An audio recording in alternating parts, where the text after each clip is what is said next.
함께 나누실 말씀은 신약성경 골로새서 4장 2절에서 9절까지의 말씀 함께 보겠습니다.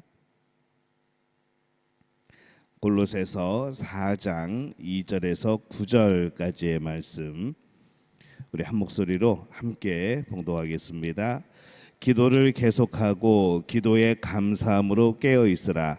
또한 우리를 위하여 기도하되 하나님이 전도할 문을 우리에게 열어주사 그리스도의 비밀을 말하게 하시기를 구하라. 내가 이 일 때문에 매임을 당하였노라. 그리하면 내가 마땅히 할 말로써 이 비밀을 나타내리라. 외인에게 대하여서는 지혜로 행하여 세월을 아끼라. 너희 말을 항상 은혜 가운데서 소금으로 맛을 냄과 같이 하라. 그리하면 각 사람에게 마땅히 대답할 것을 알리라. 두기고가 내 사정을 다 너희에게 알려주리니 그는 사랑받는 형제요 신실한 일꾼이요 주 안에서 함께 종이 된 자니라. 내가 그를 특별히 너희에게 보내는 것은 너희로 우리 사정을 알게 하고 너희 마음을 위로하게 하려 함이라. 신실하고 사랑을 받는 형제 오네시모를 함께 보내노니 그는 너희에게서 온 사람이라. 그들이 여기 일을 다 너희에게 알려주리라. 아멘.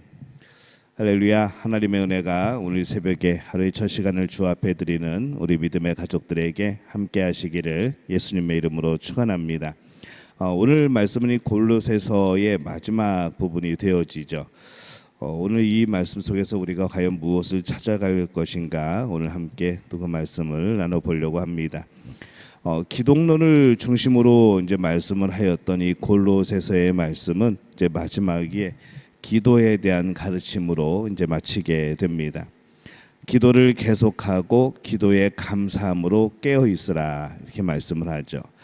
이 그리스도를 주인으로 받아들인 사람은 이제 계속해서 기도하는 삶이 필요합니다. 왜냐하면 하나님과 교통하는 삶이 필요한 것이죠. 하나님과 교통하는 이유는 하나님의 뜻이 무엇인가를 알게 하기 위하여서 그것이 필요한 겁니다. 이 앞서 주인의 뜻을 알기 위해서 말씀이 풍성히 거하도록 해야 한다라는 것을 우리가 함께 말씀을 나눴습니다.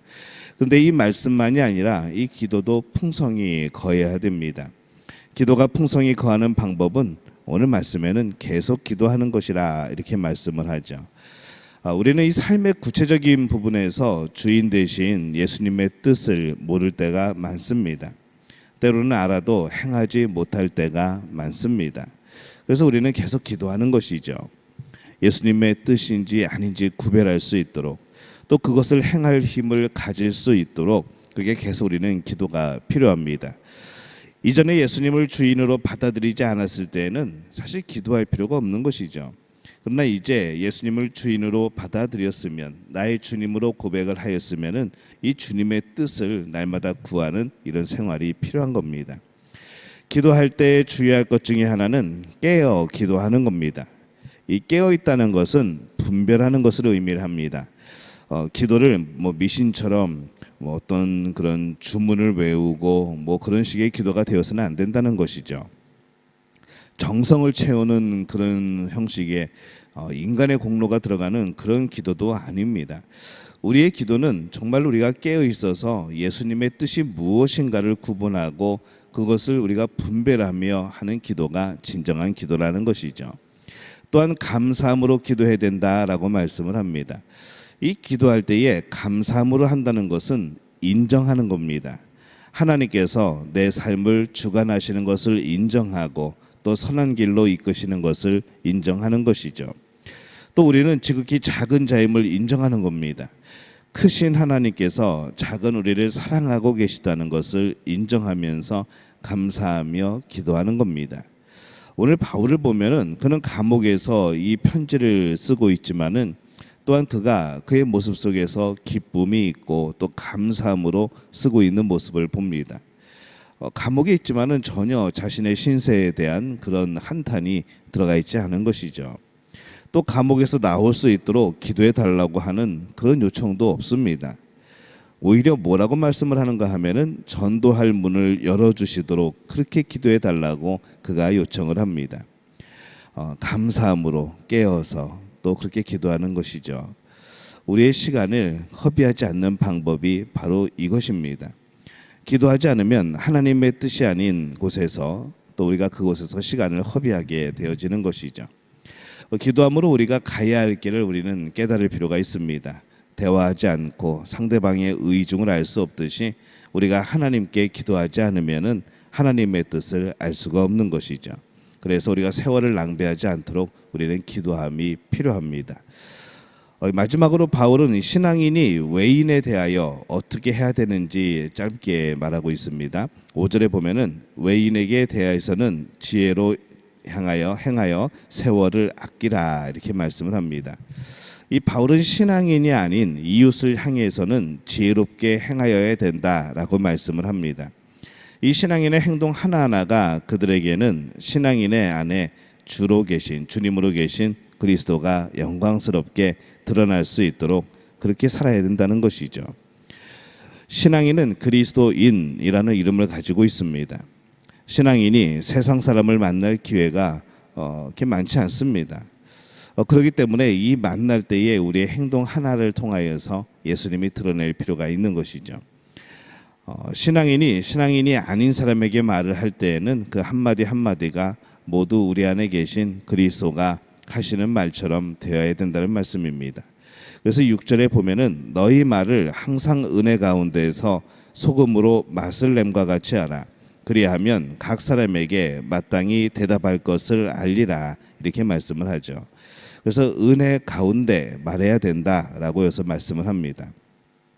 여기서 이 은혜라는 단어의 뜻은 유쾌하고 또 매력적인 그런 의미를 갖고 있습니다. 우리의 말이 신앙인이 아닌 사람에게도 그렇게 기분 좋게 하고 매력 있는 태도로 그런 태도를 유발하는 그런 말이 되어야 된다는 것이죠. 소금으로 맛을 냄과 같다는 것은 말이 매우 적당하여서 지혜롭고 또 흥미진진하고 또 정말 그 상황에 맞는 그런 말을 하는 그런 모습들을 말합니다. 과하지도 않고 부족하지도 않은 그런 말이 되어야 하는 것이죠. 그러기에 내가 하고 싶은 말이 아니라 한마디를 하더라도 내 안에 계신 주님이 하고 싶은 말이 되도록 우리는 그렇게 힘쓸 필요가 있습니다. 세상을 구원하기 원하시는 예수님이 우리 안에서 어떤 일을 하시기를 원하시는가, 또 어떤 말을 하시기를 원하시는가, 이것이 우리가 굉장히 중요한 기준이 되어지는 것이죠. 신앙인이 아닌 사람과도 일상적인 말 한마디는 크게 우리가 어떨 때는 참 중요하지 않은 말일 수도 있습니다. 하지만은 그리스도를 주인으로 받아들인 우리는 바로 그러한 작은 한마디 속에서도 예수 그리스도가 드러날 필요가 있는 겁니다. 그때도 여전히 예수님은 우리의 주인이 되시기 때문에 그렇습니다. 과연 우리는 어떻게 기도하고 있는가? 우리가 하나님을 향하여 기도해야 되죠.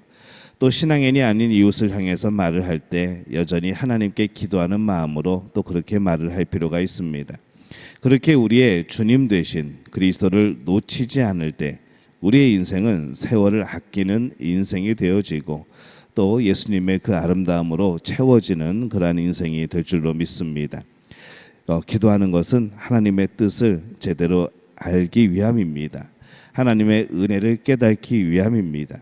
그래서 우리가 기도함으로 우리 안에 그리스도의 주되심이 더욱 굳건해지는 그런 삶이 되어지시기를 바랍니다. 항상 기도하는 사람, 곧 우리 안에 예수님께서 주님이 되어지는 진정한 주님이 되어지는 그러한 삶을 살아가는 우리 믿음의 가족들이 되어지시기를 예수님의 이름으로 축원합니다.